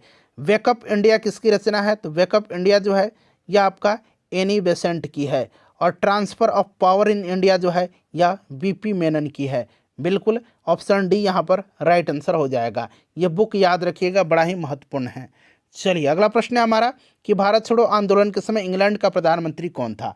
भारत छोड़ो आंदोलन और एक स्वतंत्रता के समय इंग्लैंड का प्रधानमंत्री पूछा जाता है। तो स्वतंत्रता के समय क्लेमेंट एटली था, भारत जब स्वतंत्र हुआ। और भारत छोड़ो आंदोलन के समय जो है विंस्टन चर्चिल थे। 1947 के भारतीय राष्ट्रीय कांग्रेस के दिल्ली अधिवेशन की अध्यक्षता किसने किया था? 1947 के भारतीय राष्ट्रीय कांग्रेस के दिल्ली अधिवेशन की अध्यक्षता किसने किया था? चलिए कमेंट करिए सभी लोग। डॉक्टर राजेंद्र प्रसाद ने किया था। Doctor Rajendra Prasad option B बिल्कुल करेक्ट आंसर हो जाएगा। चलिए उसके बाद देखिए भारतीय राष्ट्रीय कांग्रेस का 1938 का अधिवेशन किस शहर में हुआ था? 1938 का अधिवेशन जो है ये कहाँ पर हुआ था? चलिए सभी लोग आंसर कमेंट करिए। 1938 का अधिवेशन 1938 का अधिवेशन कहाँ पर हुआ था? फटाफट सभी लोग आंसर कमेंट करिएगा, बहुत ही ज़्यादा इंपॉर्टेंट क्वेश्चन है। 1938 और 1939 दोनों आपको याद रखना है। 1938 का जो हुआ था फ्रेंड्स ये कहाँ पर हुआ था? बताइए 1938 का कहाँ पर हुआ था? सभी लोग कमेंट करिएगा। राइट आंसर इसका जो होगा फ्रेंड्स वो होगा आपका हरिपुरा में, ठीक है ना, सुभाष चंद्र बोस ने किया था। चलिए और 1939 में त्रिपुरी में हुआ था। 1927 की बटलर कमेटी का उद्देश्य क्या था? बटलर कमेटी का उद्देश्य पूछा जा रहा है, बटलर कमेटी का उद्देश्य क्या था? चलिए बताइएगा, राइट आंसर क्या हो जाएगा? 1927 में बटलर कमेटी का गठन किया गया था और 1929 में इसने अपनी रिपोर्ट दिया था, ठीक है ना। राइट आंसर इसका क्या होगा? राइट आंसर इसका क्या होगा? तो फ्रेंड्स, ये भारतीय सरकार तथा देशी राज्यों के बीच संबंधों को सुधारना था। भारत छोड़ो आंदोलन का नेतृत्व किसने किया था? तो भारत छोड़ो आंदोलन का नेतृत्व जो है ये किया था किसने? चलिए बताइएगा, राइट आंसर क्या हो जाएगा? भारत छोड़ो आंदोलन का नेतृत्व किसने किया था? तो फ्रेंड्स, यहाँ पर आप ध्यान दीजिएगा, देखिए भारत छोड़ो आंदोलन के नेतृत्व की बात करते हैं तो इनमें से कोई नहीं राइट आंसर होगा, क्योंकि इसमें बहुत सारे लोग थे और प्रत्यक्ष रूप से तो सब लोग जेल चले गए थे, ठीक है ना। चलिए, करो या मरो, डू और डाई का मंत्र किसने दिया था? तो करो या मरो का नारा महात्मा गांधी ने भारत छोड़ो आंदोलन के समय दिया था। तो यहाँ पर राइट आंसर आपका क्या हो जाएगा? महात्मा गांधी हो जाएगा, ठीक है ना। अच्छा, एक और चीज़ मैं आपको बताता हूँ, ध्यान रखिएगा, साइमन गो बैक का नारा, साइमन गो बैक और भारत छोड़ो का नारा ये दिया था किसने? तो यूसुफ मेहर अली ने दिया था, ठीक है ना, यूसुफ मेहर अली ने दिया था भारत छोड़ो और साइमन गो बैक का नारा। चलिए, उसके बाद नेक्स्ट क्वेश्चन है कि निम्नलिखित में से किसने भारतीय राष्ट्रीय कांग्रेस के कराची अधिवेशन 1931 की अध्यक्षता किया था? कराची अधिवेशन की अध्यक्षता, देखिए 1931 के कराची अधिवेशन में मौलिक अधिकारों का ड्राफ्ट तैयार किया गया था और ये जो है प्रस्ताव प्रस्तुत किया गया था और ये ड्राफ्ट तैयार किया था किसने, ये पूछा जाता है। तो 1931 के कराची अधिवेशन में मौलिक अधिकारों का ड्राफ्ट तैयार किया था पंडित जवाहरलाल नेहरू ने, ठीक है ना, और इसकी अध्यक्षता वल्लभ भाई पटेल ने किया था और इस अधिवेशन में मौलिक अधिकार और राष्ट्रीय आर्थिक प्रोग्राम पर प्रस्ताव पारित किया गया था, ठीक है ना। तो कराची अध्यक्षता किया था वल्लभ भाई पटेल ने। चलो, उसके बाद देखिएगा कि भारत में साइमन कमीशन के बहिष्कार का मुख्य कारण क्या था? तो साइमन कमीशन में एक भी भारतीय सदस्य नहीं थे, इससे व्हाइटमैन कमीशन इसलिए कहा जाता था और इसके विरोध का मुख्य कारण भी यही था कि सभी सदस्य अंग्रेज थे। देखिए, भारत में द्वैध शासन प्रारंभ किया गया। तो देखिए, भारत में द्वैध शासन जो है ये प्रारंभ किया गया था, आपका हो जाएगा मॉन्टेग्यू चेम्सफोर्ड रिफॉर्म्स 1919 से, ठीक है ना, इस चीज़ को ध्यान रखिएगा। और द्वैध शासक का जनक कहा जाता है लियोनल कार्टिस को, लियोनल कार्टिस को कहा जाता है। और बंगाल में द्वैध शासन का जनक मतलब शुरू किया था किसने? तो ये रॉबर्ट क्लाइव ने किया था। चलिए, मिलान कर रहे हैं यहाँ पर, देखिए अगस्त घोषणा, अगस्त घोषणा, तो अगस्त घोषणा आपका अगस्त 1919 हो जाएगा। तो यहाँ पर आपका कौन हो जाएगा इसमें? 1919 में आपका मॉन्टेग्यू हो जाएगा, ठीक है ना, यहाँ पर आपका मॉन्टेग्यू हो जाएगा। उसके बाद चलिए, अगस्त प्रस्ताव, तो ये लॉर्ड लिथगो के समय में। अगस्त संकल्प महात्मा गांधी हो जाएगा और प्रत्यक्ष कार्रवाई M.A. जीना हो जाएगा, मोहम्मद अली जीना। तो 1, 2, 4, 3 यानी कि ऑप्शन नंबर ए जो होगा यहाँ पर बिल्कुल राइट आंसर हो जाएगा। चलिए, नेक्स्ट क्वेश्चन है कि निम्नलिखित में से किस आंदोलन में सरदार वल्लभ भाई पटेल ने मुख्य भूमिका निभाई थी? मुख्य भूमिका इन्होंने किस आंदोलन में निभाई थी? तो इन्होंने निभाया था बारदोली सत्याग्रह में, बारदोली सत्याग्रह में, ठीक है ना, किसमें? बारदोली सत्याग्रह में। याद रखिएगा, बड़ा ही इंपॉर्टेंट क्वेश्चन है, बारदोली सत्याग्रह में। चलिए आगे बढ़ेंगे, नेक्स्ट क्वेश्चन कर लेंगे फ्रेंड्स। चलिए, अगला प्रश्न करेंगे कि किसने असहयोग आंदोलन के दौरान विदेशी कपड़ों का जलाया जाना एक निष्ठुर बर्बादी बताया था? बताइए, राइट आंसर इसका क्या हो जाएगा? करेक्ट आंसर इसका क्या हो जाएगा? सभी लोग आंसर कमेंट करिए, सभी लोग आंसर कमेंट करिए। करेक्ट आंसर इसका क्या होगा? तो ये रविंद्रनाथ टैगोर ने बताया था। किसने बताया था? रविंद्रनाथ टैगोर ने बताया था। ऑप्शन नंबर यहाँ पर डी जो होगा इसका राइट आंसर हो जाएगा। देखिए, भारत छोड़ो का प्रस्ताव का आलेख बनाया था किसने? भारत छोड़ो प्रस्ताव का आलेख बनाया था किसने? तो फ्रेंड्स, ये बनाया था आपका महात्मा गांधी ने। चलिए, भारत के स्वतंत्रता आंदोलन के दौरान महात्मा गांधी द्वारा स्थापित साबरमती आश्रम किस नगर के बाहर स्थित है? साबरमती आश्रम जो है किस नगर के बाहर स्थित है? तो यहाँ पर राइट आंसर अहमदाबाद हो जाएगा। चलिए, अच्छा, फिनिक्स आश्रम की स्थापना गांधी जी ने कहाँ किया था? फिनिक्स आश्रम आगे आपको मिलेगा, ठीक है ना। चलिए, त्रिपुरी संकट की समाप्ति के बाद कांग्रेस का अध्यक्ष किसे चुना गया था? त्रिपुरी संकट के समाप्ति के बाद कांग्रेस का अध्यक्ष जो है यह किसे चुना गया था? तो फ्रेंड्स, यह चुना गया था किसको? तो ध्यान रखिएगा, चुना गया था राजेंद्र प्रसाद जी को, ठीक है ना। चलिए, राजेंद्र प्रसाद राइट आंसर हो जाएगा, ठीक है ना, ध्यान रखिएगा, राजेंद्र प्रसाद राइट आंसर हो जाएगा। 1939 में सुभाष चंद्र बोस ने कांग्रेस के भीतर ही एक नए गुट का गठन किया था जिसे फॉरवर्ड ब्लॉक कहा गया। और सुभाष चंद्र बोस ने स्वतंत्रता संग्राम के दौरान फ्री इंडिया लीजन की सेना भी बनाई थी। इस चीज़ को ध्यान रखेंगे, ठीक है ना। चलिए, किसने सुझाव दिया था कि स्वतंत्रता प्राप्ति के बाद भारतीय राष्ट्रीय कांग्रेस को समाप्त कर दिया जाए? तो यह सुझाव दिया था किसने? महात्मा गांधी जी ने दिया था। किसने दिया था? महात्मा गांधी जी ने दिया था। देखिए, अगला प्रश्न है कि भारतीय राष्ट्रीय कांग्रेस के त्रिपुरी सम्मेलन में वर्ष 1939 में सुभाष चंद्र बोस को कांग्रेस का अध्यक्ष चुना गया था। यह त्रिपुरी है कहाँ पर? अभी मैंने आपको बताया था कि इसकी अध्यक्षता सुभाष चंद्र बोस जी ने किया था। और त्रिपुरी जो है यह आपका कहाँ पर है? तो ये जबलपुर राइट आंसर हो जाएगा, मध्य प्रदेश। देखिए, महात्मा गांधी दक्षिण अफ्रीका से भारत किस वर्ष लौटे थे? भारत लौटे थे ये 9 जनवरी 1915 की सुबह बम्बई के अपोलो बंदरगाह पर गांधी जी और कस्तूरबा गांधी पहुंचे थे और वहां पर हजारों कांग्रेसी कार्यकर्ताओं ने गर्मजोशी के साथ उनका स्वागत किया था। और इसीलिए 9 जनवरी को प्रत्येक वर्ष प्रवासी भारतीय दिवस के रूप में मनाया जाता है, ठीक है। इसलिए गांधी जी की मृत्यु पर किसने कहा हमारे जीवन से प्रकाश चला गया? यह स्टेटमेंट किसका है? तो फ्रेंड्स, यह स्टेटमेंट पंडित जवाहरलाल नेहरू जी का है। अगला प्रश्न कि फिनिक्स फॉर्म की स्थापना किसने की? फिनिक्स फॉर्म की स्थापना जो है यह महात्मा गांधी जी ने किया है। किसने किया है? महात्मा गांधी राइट आंसर हो जाएगा। फिनिक्स फॉर्म की स्थापना महात्मा गांधी ने की। कवि इकबाल जिन्होंने सारे जहां से अच्छा लिखा भारत के किस स्थान से संबंधित है? बताइए राइट आंसर क्या होगा। तो यहाँ पर देखेंगे फ्रेंड्स, करेक्ट आंसर जो होगा वो आपका कौन सा हो जाएगा? तो फ्रेंड्स, यहाँ पर ये पंजाब राइट आंसर हो जाएगा, पंजाब से संबंधित है। मुस्लिम लीग ने मुक्ति दिवस कब मनाया था? मुस्लिम लीग ने मुक्ति दिवस कब मनाया था? मुक्ति दिवस मनाया था कब? तो 1939 में। 1939 में मुक्ति दिवस मनाया था, ठीक है ना। मुक्ति दिवस मनाया था 1939 में, याद रखिएगा। चलिए नेक्स्ट क्वेश्चन कर लेंगे।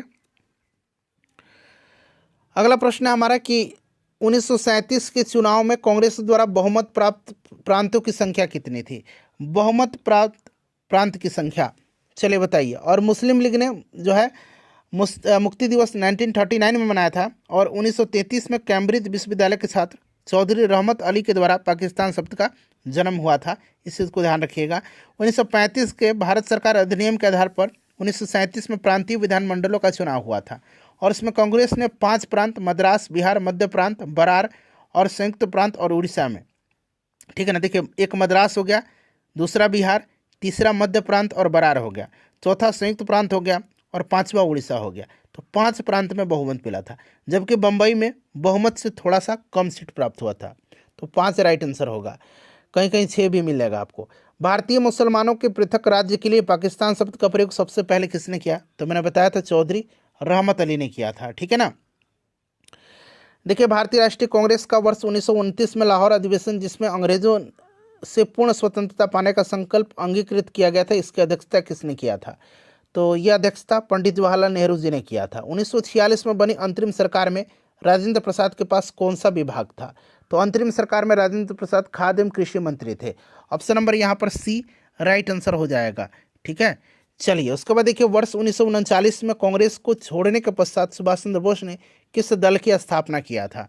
तो मैंने बताया था कि सुभाष चंद्र बोस ने कांग्रेस के भीतर ही एक नए गुट का गठन किया था जिसे फॉरवर्ड ब्लॉक कहा गया और सुभाष चंद्र बोस ने स्वतंत्रता संघर्ष के दौरान फ्री इंडियन लीजन नामक सेना बनाई थी।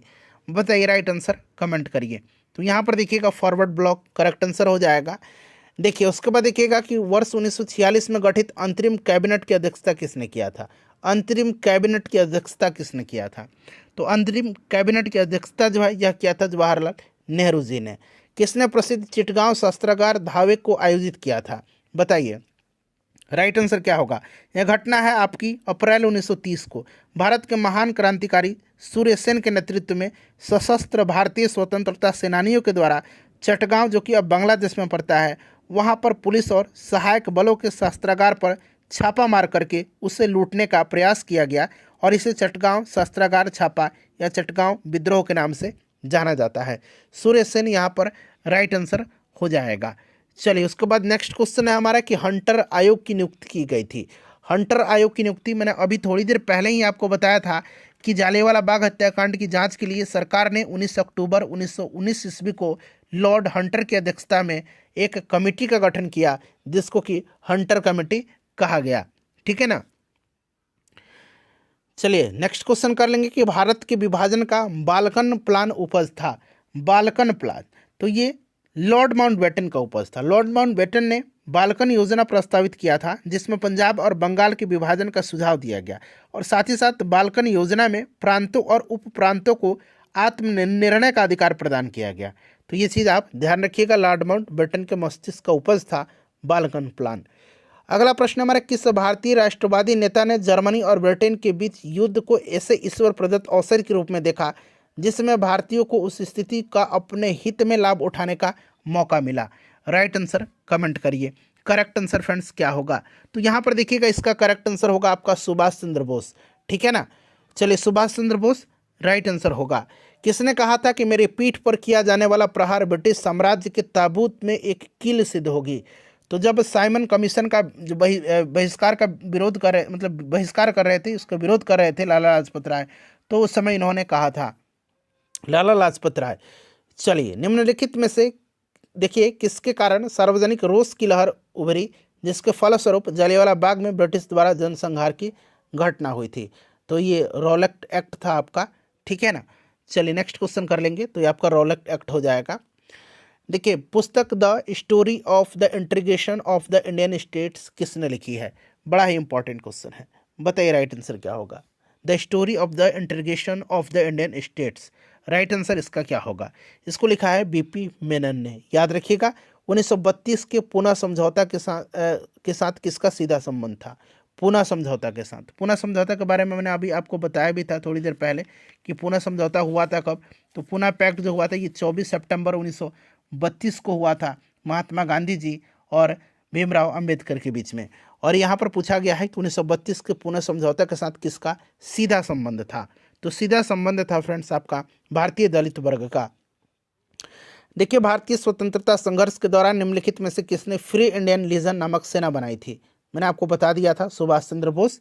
करेक्ट आंसर बिल्कुल हो जाएगा। ठीक है ना, चलिए गांधी जी के निम्नांकित अनुयायियों में से कौन पेशे से एक शिक्षक थे? पेशे से एक शिक्षक जो थे ये कौन थे? राइट आंसर क्या होगा बताइए फ्रेंड्स? करेक्ट आंसर होगा आपका जेबी कृपलानी। चलिए उसके बाद देखिए, 1928 में हिंदुस्तान सोशलिस्ट रिपब्लिकन एसोसिएशन की स्थापना कहाँ पर हुई थी? 1928 में, 1928 में हुई थी आपकी कहाँ पर? राइट आंसर आपका हो जाएगा यहाँ दिल्ली में, फिरोज शाह कोटला में। चलिए, जालियांवाला बाग में प्रदर्शन करने के लिए क्यों लोग जमा हुए थे?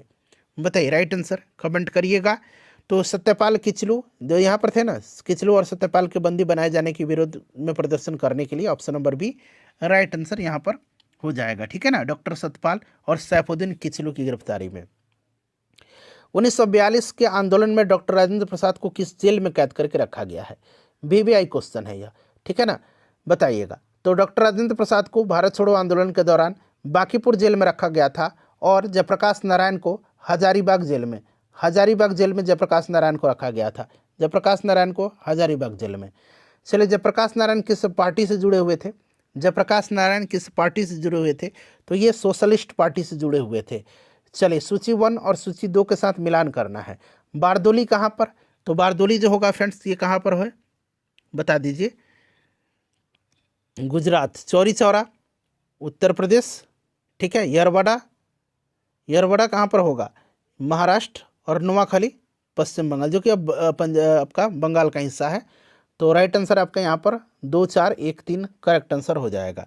ठीक है ना, चलिए उसके बाद नेक्स्ट क्वेश्चन कर लेंगे अब कि भारत छोड़ो आंदोलन कब प्रारंभ हुआ?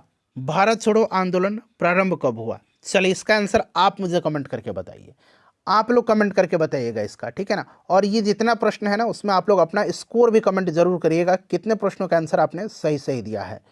देखिए, 1946 में आज़ाद हिंद फौज के लाल किले में दिल्ली के मुकदमे की पैरवी निम्नलिखित में से किसने नहीं की थी?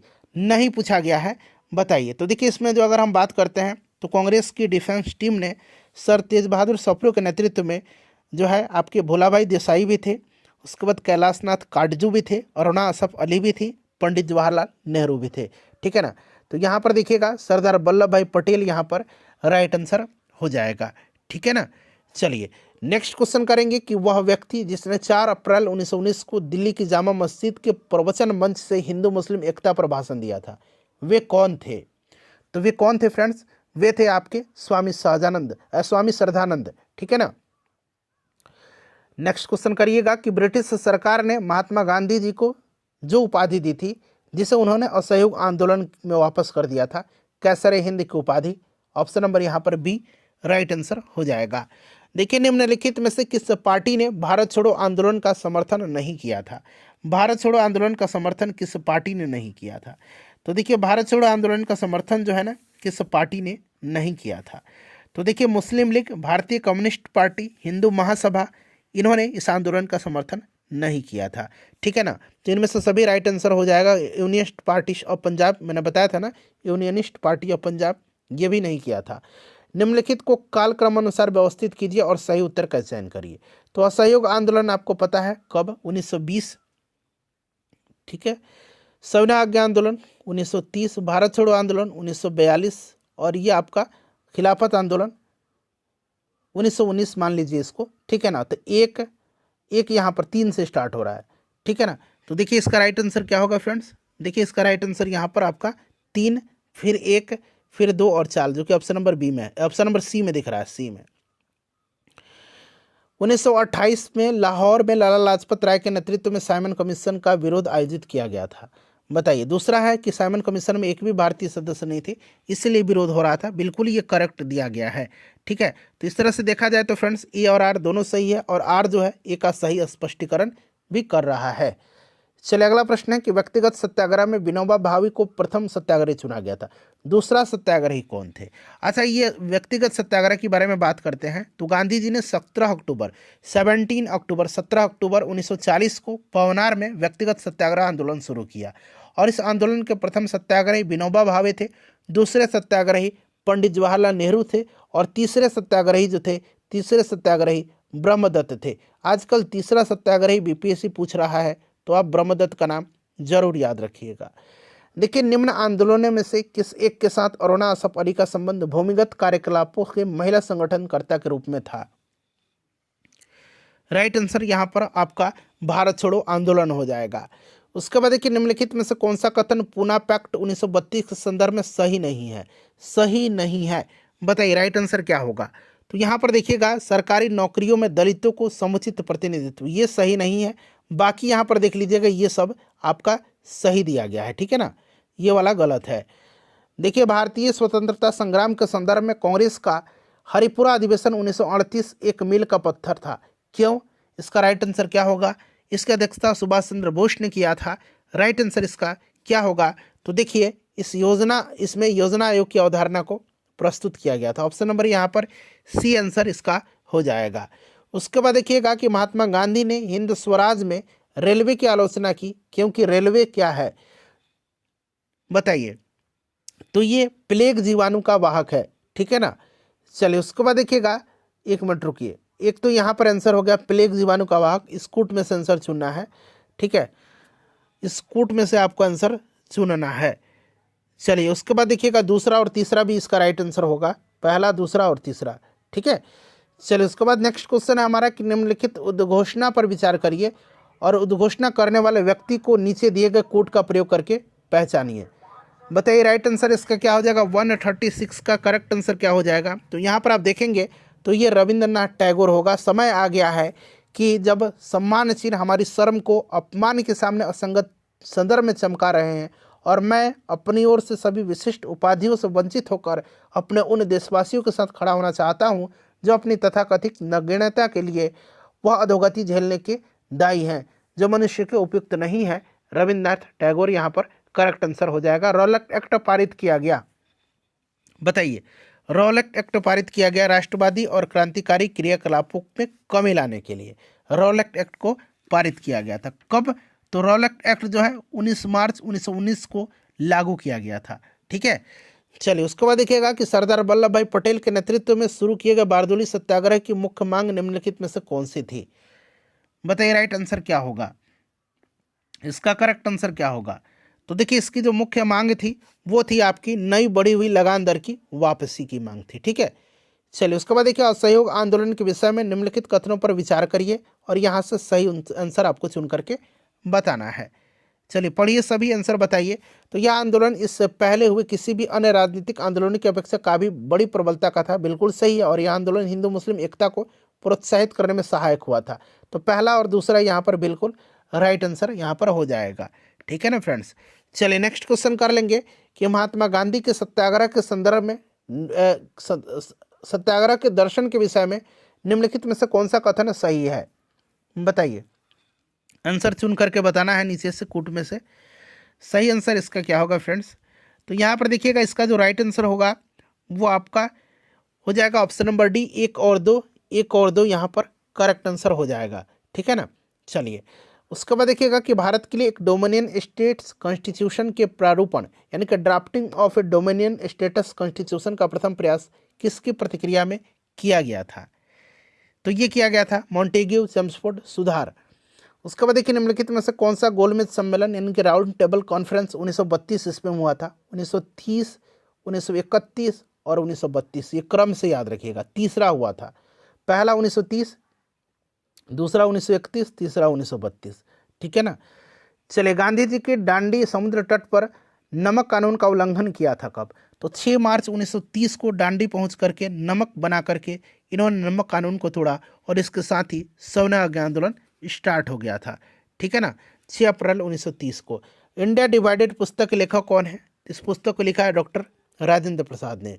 ठीक है। निम्नलिखित में से किसने सभी तीनों गोलमेज सम्मेलनों में भाग लिया था? तो इसमें से देखिए भीमराव अंबेडकर थे। मैं एक समाजवादी और गणतंत्रवादी हूं और मुझे राजाओं और राजकुमारों में विश्वास नहीं है। यह वक्तव्य संबंधित किससे है? यह वक्तव्य संबंधित है जवाहरलाल नेहरू से।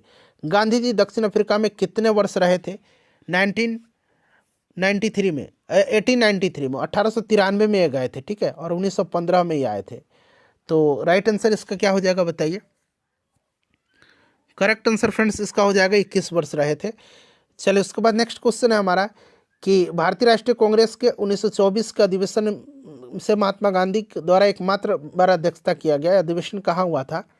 तो यह बेलगाम में हुआ था। चलिए उसके बाद देखिएगा कि भारत छोड़ो आंदोलन के उपरांत सी राजगोपालाचारी ने द वे आउट नामक पैम्पलेट जारी किया था। निम्नलिखित में से कौन सा एक प्रस्ताव इस पैम्पलेट में था? बताइए राइट आंसर क्या होगा। सभी ऑप्शन आपको दिख रहा है, बताइए कौन सा था इसमें से। तो फ्रेंड्स इसमें आपका था संवैधानिक गतिरोध का हल। Option number D correct answer हो जाएगा, संवैधानिक गतिरोध का हल। चलो उसके बाद देखिए महात्मा गांधी निम्नलिखित में से कौन कृषि मिशन के साथ कांग्रेस का आधिकारिक वार्ताकार थे? आधिकारिक वार्ताकार कांग्रेस के कौन थे? तो पंडित जवाहरलाल नेहरू और मौलाना अबुल कलाम आजाद थे। ये VVI क्वेश्चन है, याद रखिएगा इसको। भारतीय स्वतंत्रता आंदोलन के संबंध में उषा मेहता की ख्याति क्या है? बताइए उषा मेहता। तो देखिए फ्रेंड्स भारत छोड़ो आंदोलन की वेला में गुप्त कांग्रेस रेडियो चलाने हेतु, ठीक है ना, चलिए संचालन जो है गुप्त रेडियो का इन्होंने ही किया था। वे राष्ट्रीय नेता कौन थे जो 1925 में सेंट्रल लेजिस्लेटिव असेंबली के अध्यक्ष निर्वाचित हुए थे? बताइए राइट आंसर क्या होगा। इंपॉर्टेंट है, विट्ठल भाई पटेल थे। देखिए मिलान करना है, यहाँ पर कांग्रेस अधिवेशन है और अधिवेशन का स्थल पूछा गया है डॉक्टर MA अंसारी। तो फ्रेंड्स ये आपका कहाँ पर हो जाएगा बताइए करेक्ट आंसर। राइट आंसर आपका MA अंसारी का हो जाएगा, आपका यहाँ पर 3 दिया गया है, ठीक है। उसके बाद पुरुषोत्तम दास टंडन का आपका हो जाएगा 4, ठीक है। और यहाँ पर आपका हो जाएगा सरोजनी नायडू का कानपुर हो जाएगा ना, ठीक है। और सुभाष चंद्र बोस का हरिपुरा। तो ये मिलान है आपका 3, 4, 2 और 1। चलिए उसके बाद देखिएगा कि निम्नलिखित में से किन आंदोलनों में महिलाओं को घर की चारदीवारी से बाहर किस आंदोलन ने, ठीक है ना, निकाला? नीचे देखिए कूट का सही आंसर चयन करना है। चलिए बताइएगा। तो फ्रेंड्स ये आपका हो जाएगा असहयोग आंदोलन और सविनय अवज्ञा आंदोलन। तो 3 और 4 राइट आंसर हो जाएगा। देखिए 1939 में कांग्रेस मंत्रिमंडल ने 7 प्रांतों में त्यागपत्र दे दिया था, क्योंकि कारण तो इसलिए दे दिया था कि उपयुक्त A, B, C कोई भी इसमें से सही नहीं है। ऑप्शन नंबर यहाँ पर डी राइट आंसर हो जाएगा। चलिए उसके बाद देख लीजिएगा कि निम्नलिखित में से किन दलों की स्थापना डॉक्टर भीमराव अंबेडकर ने किया था? तो all India schedule caste federation और इंडिपेंडेंट लेबर पार्टी का। तो यहाँ पर 2 और 3 यहाँ पर राइट आंसर हो जाएगा, ठीक है। चलिए उसके बाद देखिएगा कि 1932 में महात्मा गांधी के मरण पर्यंत उपवास प्राधान्यता इसलिए किया, बताइए। मरण पर्यंत उपवास प्रधानता मतलब आमरण अनशन कह सकते हैं, बताइए राइट आंसर इसका क्या होगा। तो फ्रेंड्स इसका जो करेक्ट आंसर होगा वो आपका हो जाएगा रैमजे मैकडोनाल्ड के सांप्रदायिक जो पंचायत था उसी की घोषणा के विरोध में। देखिए रॉलेट एक्ट का लक्ष्य क्या था, तो बिना मुकदमा चलाए बंदी बनाना और मुकदमे की सुनवाई संक्षिप्त प्रक्रिया द्वारा।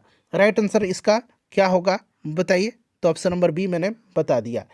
चलिए देखिए भारतीय राष्ट्रीय कांग्रेस का लाहौर अधिवेशन 1929 इतिहास में इसलिए बहुत प्रसिद्ध है क्योंकि पूर्ण स्वराज की मांग को पारित किया गया था। बताइए राइट आंसर इसमें से चुनिए क्या होगा। ऑप्शन यहाँ पर केवल एक राइट आंसर हो जाएगा, ठीक है ना। चलिए उसके बाद नेक्स्ट क्वेश्चन है हमारा, अगला प्रश्न है कि लोक सुरक्षा विधेयक पब्लिक सेफ्टी बिल 1928 का विरोध करते समय निम्नलिखित में से किसने कहा था कि भारतीय राष्ट्रीयता पर भारतीय राष्ट्रीय कांग्रेस पर सीधा प्रहार है, भारत की दास्ता का पहले नंबर का बिल है, बताइए। तो फ्रेंड्स ये कहा था मोतीलाल नेहरू ने। फरवरी 1928 में आयोजित सर्वदलीय सम्मेलन के अध्यक्ष निम्नलिखित में से कौन थे। राइट आंसर क्या होगा, तो फ्रेंड्स ये मोतीलाल नेहरू थे, ठीक है ना, मोतीलाल नेहरू। चलिए इनमें से देखिए किसने अप्रैल 1930 में नमक कानून तोड़ने के लिए तंजौर तट पर एक अभियान संगठित किया था। बड़ा इंपॉर्टेंट क्वेश्चन है। तो फ्रेंड्स ये सी राजगोपालाचारी थे। महात्मा गांधी ने भारत में अपना पहला जनभाषण कहाँ पर दिया था। पहला जनभाषण इन्होंने दिया था वाराणसी में, वाराणसी में पहला जनभाषण दिया था, ठीक है, ध्यान रखिएगा। देखिए निम्नलिखित में से किसने सत्याग्रह शब्द को गढ़ा था। सत्याग्रह शब्द को गढ़ा था महात्मा गांधी ने। दक्षिण अफ्रीका के किस रेलवे स्टेशन पर महात्मा गांधी जी को ट्रेन से फेंका गया था, तो इसका नाम है पीटर मारिट्सबर्ग। ऑप्शन नंबर यहाँ पर बी राइट आंसर हो जाएगा, ठीक है। चलिए निम्नलिखित में से किसने 1946 में कैबिनेट मिशन का नेतृत्व किया था। चलिए कैबिनेट मिशन का नेतृत्व किया था किसने, राइट आंसर हो जाएगा पैंथिक लॉरेंस, ठीक है। चलिए पैंथिक लॉरेंस, एबी अलेक्जेंडर और एक और नाम आपको बताना है, ठीक है ना, दो नाम मैंने बता दिया। चलिए इन व्यक्तियों में से कैबिनेट मिशन का सदस्य नहीं था। देखिए पैंथिक लॉरेंस, स्टेफोर्ड क्रिप्स और एबी अलेक्जेंडर। विलियम वुड इसमें नहीं था। तीनों नाम आ गया ना। 15 अगस्त 1947 को निम्नलिखित में से कौन भारतीय राष्ट्रीय कांग्रेस के अध्यक्ष था, ठीक है। तो उस समय अध्यक्ष जो थे कौन थे आज़ादी के समय, जेबी कृपलानी थे। निम्नलिखित में से कौन दांडी मार्च में महात्मा गांधी के साथ था, तो महात्मा गांधी जी के साथ इसमें कौन था, तो फ्रेंड्स इसमें आपका बेब मिलर थे। मुस्लिम लीग के निम्नलिखित में से किस अधिवेशन में एम.एस. जिन्ना ने अपना 14 सूत्री प्रस्ताव रखा था, तो ये रखा था आपका 1929, ठीक है ना, राइट आंसर 1929 हो जाएगा। देखिए निम्नलिखित में से किस भारतीय राष्ट्रीय कांग्रेस के अधिवेशन में जवाहरलाल नेहरू ने समाजवाद को भारत की समस्याओं को हल करने की कुंजी बताया था, तो फ्रेंड्स इन्होंने बताया था लाहौर में। और फिनिक्स बस्ती का आश्रम, फिनिक्स आश्रम की स्थापना किसने किया था, तो ये किया था महात्मा गांधी ने। पूरा गांधी युग समाप्त हो गया फ्रेंड्स। लाइक कर दीजिए, इसको शेयर कर दीजिएगा। और दक्षिण अफ्रीका में ये फिनिक्स आश्रम का इन्होंने स्थापना किया।